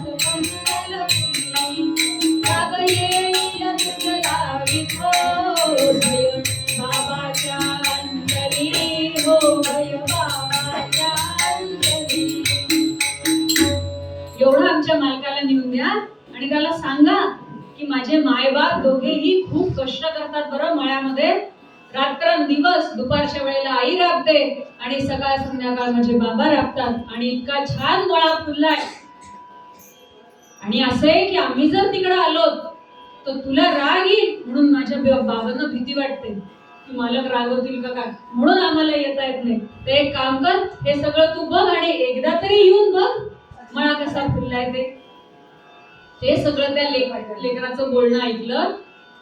पण आता कसं असतं की आम्ही वारी करतो म्हणजे आम्ही कोणीतरी श्रेष्ठ, त्यांनी लगेच काय तुझा बाप अजून गेला नाही पंढरपूरला? नाही गेला, आहेच किती म्हणे इथून पंढरपूर, 5-6 कोसांवर तर पंढरपूर आहे, एवढं जवळ पंढरपूर असून तुझा बाप पंढरपूरला गेला नाही, धिक्कार असं म्हणे त्याच्या जन्मावरती, वाया गेला म्हणे त्याचा जन्म, काही उपयोग नाही म्हणे. हे असल्या सडक्या भाज्या नेऊन काय करणार आहेत म्हणे आम्ही, हे काही आम्ही नेणार नाही. हा सगळा त्यांचा संवाद चालू, सावते बुवा तिथे आले, काय झालं? तरी मूल सांगते बाबा ते न्यायला नाही म्हणतात आणि पंढरपूरला या म्हणतात. तर सावते बुवा म्हणे ही लहान लेक आहे, म्हणून त्यांनी आपला वारकऱ्यांशी संवाद साधला की अहो असं काय म्हणता तुम्ही, या चराचरामध्ये विठ्ठल आहे, तुम्ही वारकरी आहात, तुमच्या हृदयात जो विठ्ठल आहे तोच माझ्या हृदयात विठ्ठल आहे. मला माझा कामधंदा सोडून पंढरपूरला यायला जमत नाही, कारण हा सगळा कामधंदा जो आहे तो त्यानेच मला दिलेला आहे. मग त्याने दिलेलं कर्तव्य सोडून मी कसं काय येऊ बरं? आणि वेदांतातल्या काही 4 गोष्टी सावती बुवा त्यांच्याशी बोलायला लागले. आणि मग यांच्यातला मी पण आला मग उफाळून, आम्हाला सांगतो काय म्हणे, कितीतरी वाऱ्या झाल्या, आमचा देह झिजला म्हणे या वाऱ्यांमध्ये, तू आम्हाला शहाणपणा शिकवतो, आम्ही काय मूर्ख आहेत का म्हणे वाऱ्या करणारे, आम्हाला कळत नाही का? असं नाही म्हणायचं बाबा मला, पण सांगायचं इतकंच की आपलं कर्म आपण नेताने करावं, तेच विठ्ठलाची सेवा आहे आणि काय दुसरं. पण समोरच्याला जर कळलं तर सांगण्यात अर्थ असतो, तेही तितकंच खरं. नाहीतर उगाचच वाद घालण्यात काहीच अर्थ नाही. त्याने आरे म्हणावं आपण कारे म्हणावं, एवढंच फक्त, त्याच्यातून निष्पन्न काहीच होत नाही. हे सगळं त्यांनी बघितलं, सावते बुवांनी सगळं आवर्त घेतलं. जाऊ दे म्हणे, मग आता काय करणार, हरकत नाही, तुम्ही शहाणे, तुम्हाला जे योग्य वाटतं ते तुम्ही करा, असं म्हणून सावते बुवा आपल्या मुलीला घेऊन माघारी आले. या वारकऱ्यांनी मात्र तिने जे काही भाजीपाला दिलेला होता तो तिथेच रस्त्यात फेकून दिला. हे असल्या सारख्या भाज्या काय मी देवाला देणार आहे का?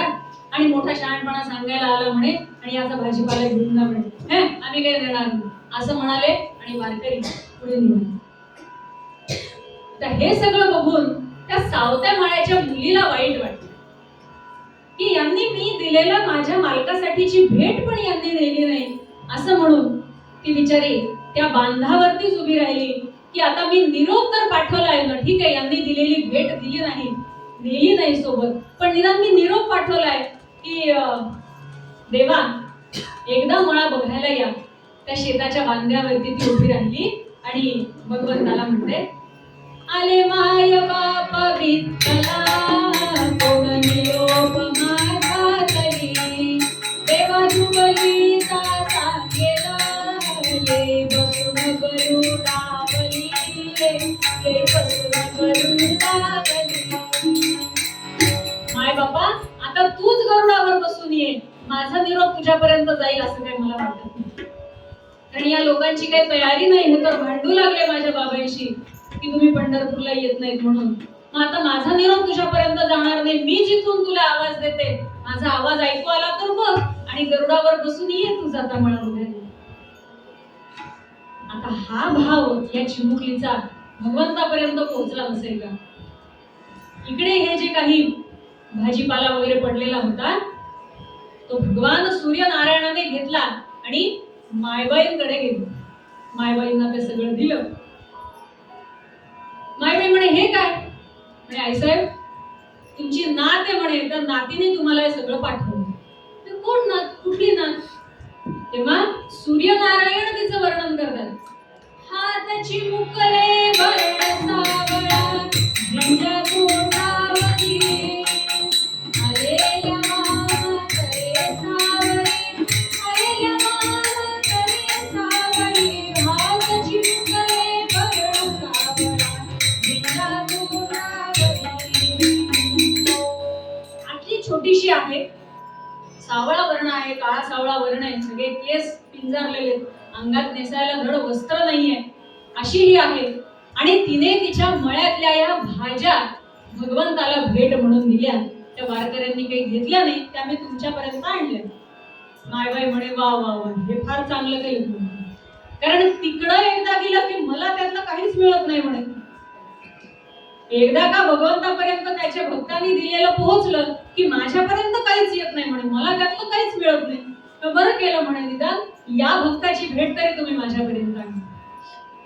आता इकडे काय झालं, सगळा वारीचं वातावरण सगळं पंढरपुरात होतं आणि नामदेव महाराजांचं कीर्तन चाललं. आता त्या कीर्तनामध्ये कीर्तन सुरू असताना हे वारकरी तिथे पोहोचले, जे वारी करून जात होते, सावता माळ्यांच्या शेतासमोरून जे निघाले होते. त्या कीर्तनामध्ये हे वारकरी तिथे पोहोचले, नमस्कार झाला, सगळं बोलणं झालं. आता नामदेव रायांचं कीर्तन म्हणल्यावरती मागे भगवंत उभे, भगवंतांचा आणि नामदेव महाराजांचा अखंड संवाद होता. त्यामुळे त्यांनी नमस्कार केल्याबरोबर रामकृष्ण हरी झालं दोघांचं. भगवंत म्हणतात, नामदेवा या वारकऱ्याला विचार म्हणे, माझ्यासाठी दिलेली भेट आणली का? आता हा संवाद फक्त फक्त नामदेव महाराजांना भगवंतालाच नाही. नामदेव महाराज विचारतात वारकऱ्यांना, गाव वारकरी बुवा, तुम्हाला कोणीतरी रस्त्यात देवासाठी भेट दिली होती म्हणे, ती आणली का? तर वारकरी विचार करायला लागले, यांना कसं काय माहिती?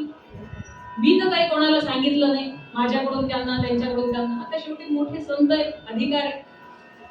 ते म्हणे नाही हो, काय सांगावं तुम्हाला महाराज. आणि काय झालं?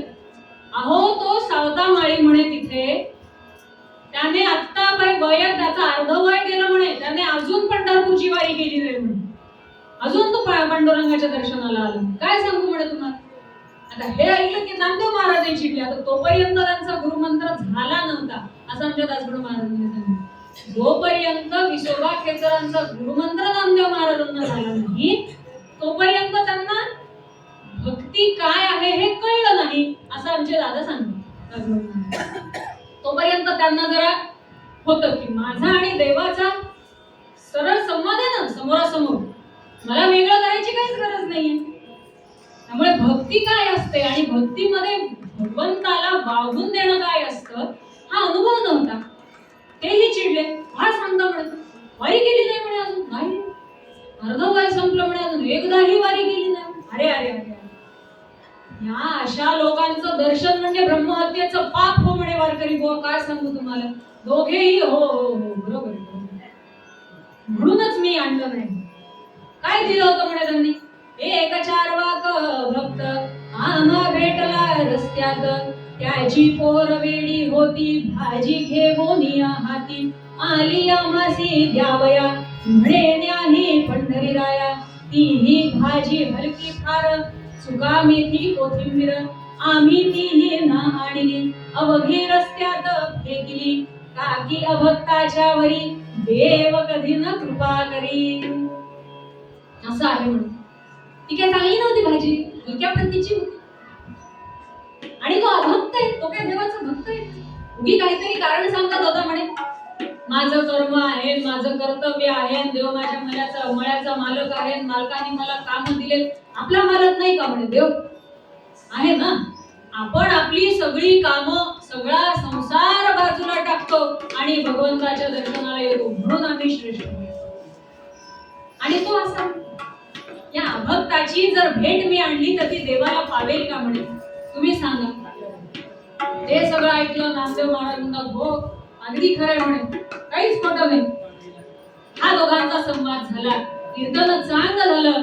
नंतर नामदेव महाराज, ज्ञानेश्वर महाराज आणि स्वतः भगवंत बसलेले. भगवंत चिडले नामदेव महाराजांना, म्हणे नाम्या काही कळतं का म्हणे तुला. नाम्या तुझी बुद्धी ही तळली खरी, बुद्धी ही तळली खरी,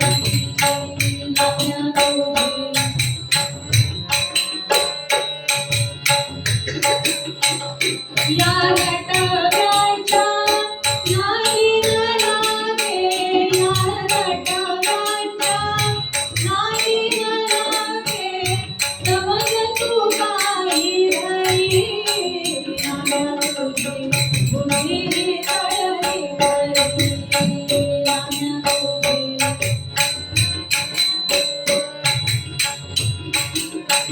तुझं त्या माळा घालून कंठी, तुझं त्या माळा घालून कंठी, होईना बालकडी, नाम्या तुझी बुद्धी तळली खरी, नाम्या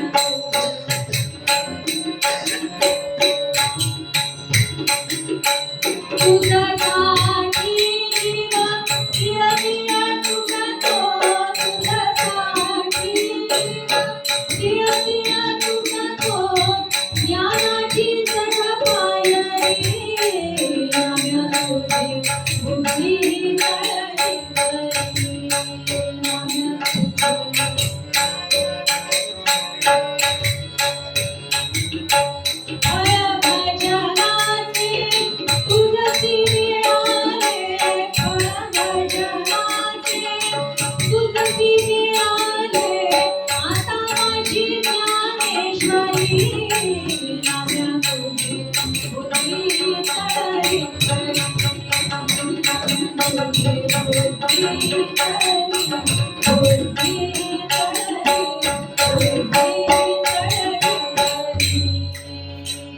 नाम्या, तुझी बुद्धी चालली म्हणे, काही उपयोग नाही म्हणे तुझ्या ज्ञानाचा.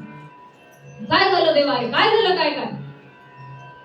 जी भक्ती श्रेष्ठ आहे त्या भक्तीलाच तू दूर ठेवलेस तुझ्यापासून.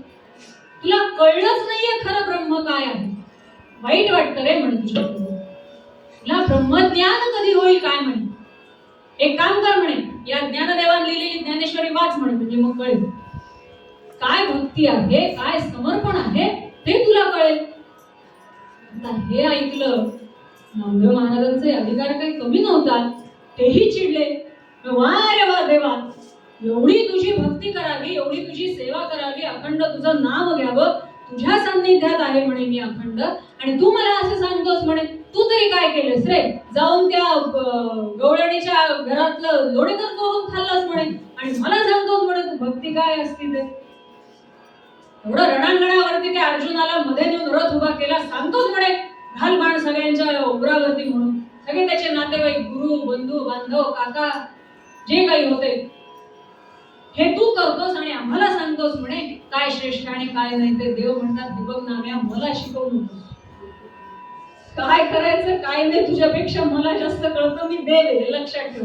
हे बघा म्हणे देवा, आता हा अधिकार केव्हा प्राप्त होतो, तेव्हा माझ्यामध्ये काहीतरी आहे की मी देवाला जाऊन भांडेन.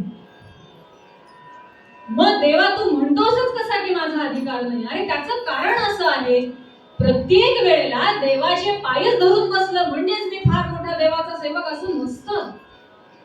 मीच काय तो शहाणा, बाकी सगळा समाज मूर्ख, ही भावना जर मनात असेल तर तुम्ही अंतःकरणाने भगवंताचे नाहीतच. तुम्ही फक्त लोकांना दाखवायला भगवंताचं नाम घेताय, लोकांना दाखवायला भगवंताची सेवा करताय. सांगायला तुम्हाला काय सांगा, 4 तास लागले आज पूजेला. काय सुंदर पूजा केली म्हणाल. अमुक मंत्राचा अभिषेक, तमुक मंत्राचा अभिषेक. तो अभिषेक करताना मध्येच व्हॉट्सअप बघत होते, ते सांगत नाही ते वेगळं. ते झालं की असं काही कोरीव गंध लावलं महाराजांना. महाराजांची पाठ दुखायला लागली. अरे बाबा बस झालं, मला हालता येत नाही. इतकं कोरीव गंध लावायचं. आणि पुन्हा कोणी बघताय का, इकडे पण लक्ष असतं बरं का. 2 लोक आले, मग त्यांना आपणही दिसावे महाराजांच्या बरोबरीने. काय उपयोग त्या पूजेत. त्यापेक्षा मानस पूजा श्रेष्ठ. मागे एकदा काकांनी सांगितलं होतं की मानस पूजा कशी श्रेष्ठ. मानस पूजेमध्येच ना महाराजांच्या पायावरती वाहिलेले फुलं तसेच ताजेतवाने होते. महाराजांनी सांगितलं की माझ्या शिष्याने आता मानस पूजेत हे वाहिले. इतकी श्रेष्ठ भक्ती जेव्हा असते तेव्हा ती भगवंताला प्रिय. दाक्षावणी भक्ती भगवंताला नकोय. तुम्ही किती जोरात देवाचं नाव घेताय याला महत्व नाहीये, किती अंतःकरणातून घेताय याला महत्व. तर हा दोघांमध्ये जो संवाद चालला, त्या संवादानंतर भगवंत स्वतः नामदेव महाराजांना म्हणतात की अरे मूल जेव्हा तान्ह असतं त्याच्यानंतर जसं जसं त्याचं वय वाढतं, 4 महिन्याचं झालं, 6 महिन्याचं झालं, आता बाळाने पालथं पडावं, आता बाळाने रांगावं, धरून उभं राहावं अशी इच्छा आई पण करते. आईला वाटत नाही कायमच माझं बाळ माझ्या पदरातच राहावं म्हणून, कधीतरी तर मोठं व्हावं अशी इच्छा आहे. जरी मूल हे कायम आईसाठी लहान असतं पण ते भावनिक दृष्ट्या. दादांनी फार सुंदर अभंग लिहिला त्यावेळी, वेळ आपला हे म्हणून फक्त त्याचा सार सांगते की दाढी मिशाचा ठेंगणा रांगू जाता म्हणतील वेडा. त्या मुलाला दाढी मिशा फुटल्यात आणि मग तो रांगायला लागला तर ते चांगलं दिसेल का मग? नाही.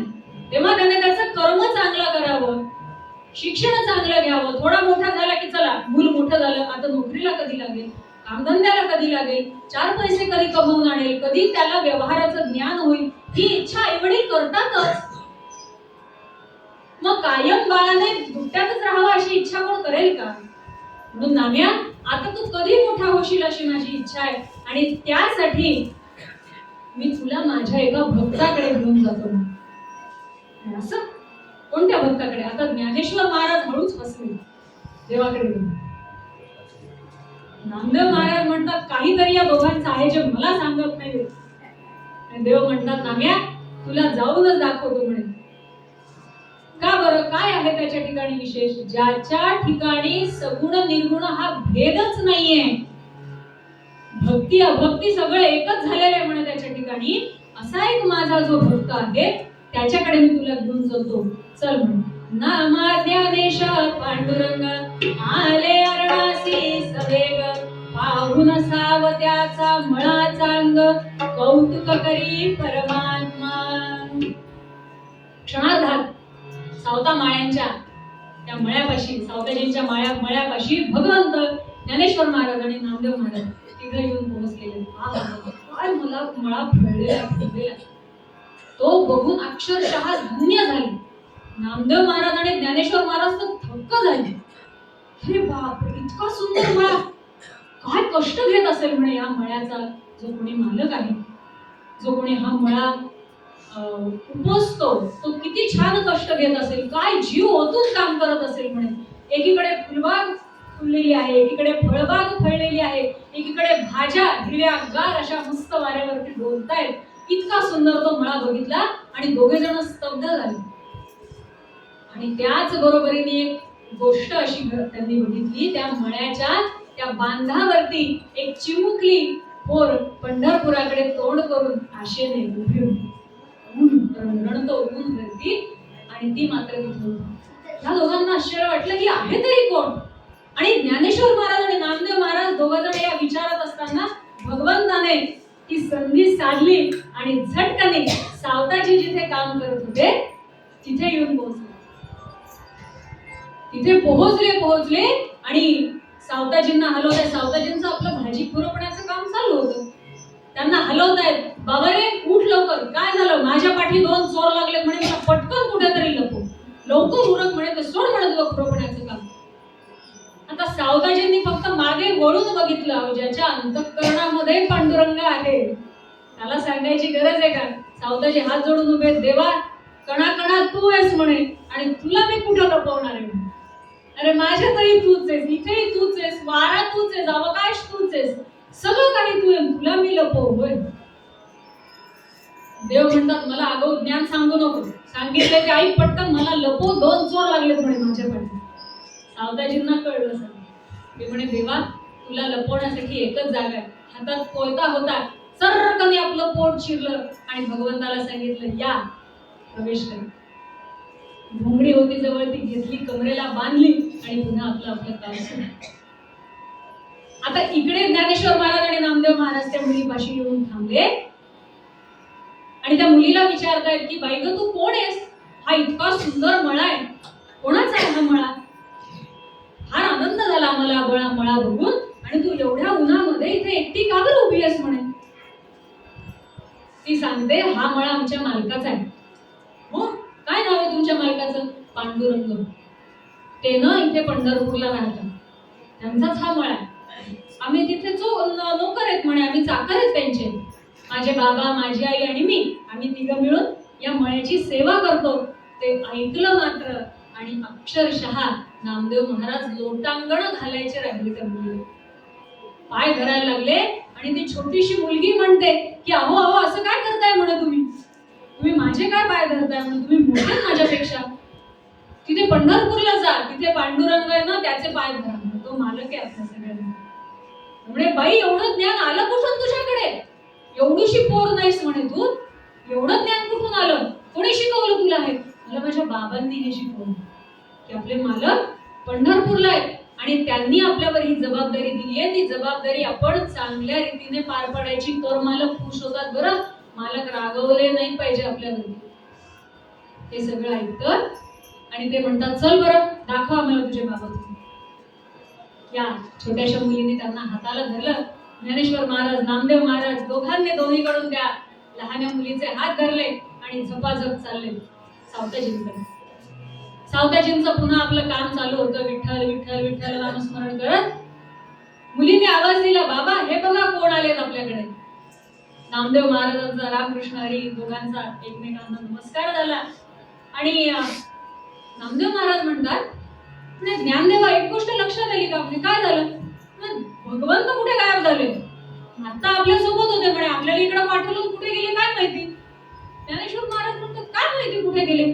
आणि नामदेव महाराजांचं लक्ष सावताजींच्या कमरेला बांधलेल्या त्या घोंगडीवरती गेलं. कळून चुकलं त्यांना. सावताजी, आमचे देव आम्हाला परत करा म्हणे, आमचा देव चोरीला गेलाय.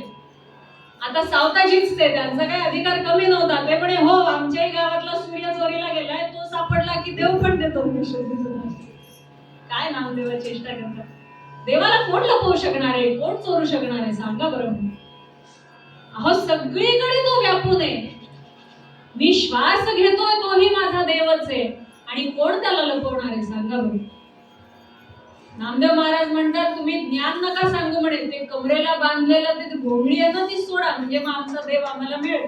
एवढ्या भर उन्हामध्ये कोणी घोंगडी गुंडाळते का, आम्हालाही काही कळतं म्हणे शास्त्र. असं म्हणून त्यांनी ती घोंगडी ओढली आणि भगवंत साक्षात समोर प्रकट झाले. नामदेव महाराज म्हणतात देवा चांगलीच घडवलीस म्हणे कळलं ना तुला काय भक्ती असते. ते एवढूसं पोर तिने आपल्या वडिलांच्या शब्दावरती विश्वास ठेवला की या मळ्याचा मालक हा पांडुरंग आहे, बाकी काही नाही. स्वतः सावताजींचा आणि तुमचा संवाद झालाय, अजून काय पाहिजे तुला. नाही म्हणे देवा, धन्य झालो, सावताजींचं दर्शन झालं आणि जन्म सार्थकी लागला. असं म्हणून सावताजींनी आपली घोंगडी पसरवली आणि ती छोटीशी मूल म्हणते देवा, बाबांना विचारलं तिने की हे तिघ जण कोण आहे, कोण आले तिघ जण, तुम्ही काय बोलताय. तेव्हा सावताजी तिला ओळख करून देतात की हे ज्ञानदेव काका आहेत, ते तुझे थोरले काका आहेत, आणि हे नामदेव काका आहेत, ते तुझे धाकटे काका आहेत. त्यांना नमस्कार कर. आणि हे जे तिसरे आहेत ना, ते साक्षात पांडुरंग आहेत, ह्या मळ्याचे मालक. त्यांना बघितलं आणि काय आनंद झाला त्या मुलीला. तिने पटकन देवाच्या हाताला धरलं. तुम्ही आलात म्हणे देवा, बघा म्हणे मळा किती छान फुलला. आई आणि बाबा दोघं जण कष्ट करून इतका छान मळा फुलवतात, बघा सगळीकडे किती छान. तुम्ही इथे बसा, मी तुम्हाला कणीस भाजून देते, इतकं छान कणीस आले. तिचा भाव बघा किती छान, की माझा मालक मळ्याचा मळा बघायला आलाय, मी त्याला काय देऊ आणि काय नको. पटकन तिने देवाचा हात धरला. सावताजीने आपली घोंगडी पसरवली, त्यावरती मध्ये भगवंत बसले, इकडे नामदेव बसले आणि इकडे ज्ञानदेव बसले. चटकनशी मुलगी गेली, तिने छान कोवळी कणस भाजून आणली आणि देवाच्या तोंडापुढे धरते ती कणीस की देवा बघ अगदी कोवळे, पण प्रत्येक दाणा भरलेला आहे. कोवळं आहे म्हणून दाणा कमी असं नाही बरं, प्रत्येक दाणा भरलेला आहे, अगदी कोवळं छान गोड आहे, खाऊन बघ. देव म्हणतो असं म्हणलं आणि पटकन त्या मुलीला भगवंताने आपल्या मांडीवर घेतलं आणि एकीकडून ती मुलगी कणीस खाते आणि एकीकडून भगवंत कणीस खाते. नामदेव महाराजांना ज्ञानेश्वर महाराज म्हणतात, नामदेवा थोडं चुकलंच म्हणे, जरा लवकरच मोठे झाले नाही का. ह्याच वयाचे राहायला असतात ना तर त्या दुसऱ्या मांडीवरती बसून कणीस खाल्लं असतं. काय आनंद आणि काय तो अधिकार, इतका छान तो सगळा प्रसंग. आणि हे सगळं सुरू असताना तिला आठवण झाली आपल्या आईची की देवा थोडा वेळ थांब म्हणे, मी माझ्या आईला बोलवते, ती पण तुझी किती दिवसापासून वाट बघतीये, मला पण आपल्या मालकाचं दर्शन करू. देव म्हणाले ठीक आहे बोलवणार. असं म्हणून ती आपल्या आईला बोलवायला झोपडीकडे जाऊ लागली. भगवंताने विचार केला, नामदेवाला अजून एक भक्तीचं उदाहरण दाखवून दिलं. नामदेवाला देव म्हणतात अरे जा, जनावरं मोकळी सुटली आहेत, वर एकटी चालली आहे, जा म्हणे तिच्या सोबत. असं म्हणून नामदेव महाराजही तिच्या सोबत गेले. तिची आई घरात बसली होती. तिचं काय काम चाललं होतं, बाजरी फटकून निवडणं जे काम आहे ते तिचं चाललं होतं आणि ते चालता चालता आपलं तिचं नाम घेणं चाललं होतं.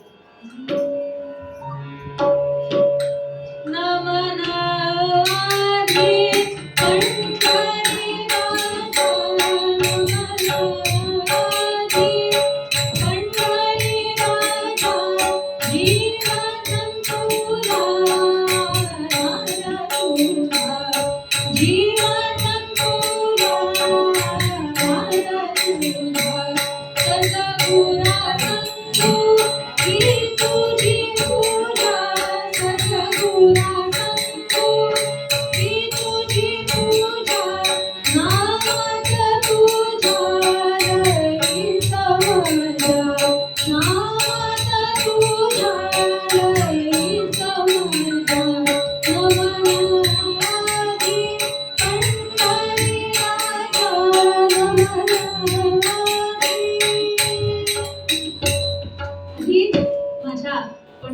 नारायणाला नमस्कार असो, त्याच्या नामामध्ये इतका गोडवा आहे, त्याच्या नामामध्ये इतकं प्रेम आहे की त्याच्या नामा व्यतिरिक्त काहीच घ्यावं असं वाटत नाही.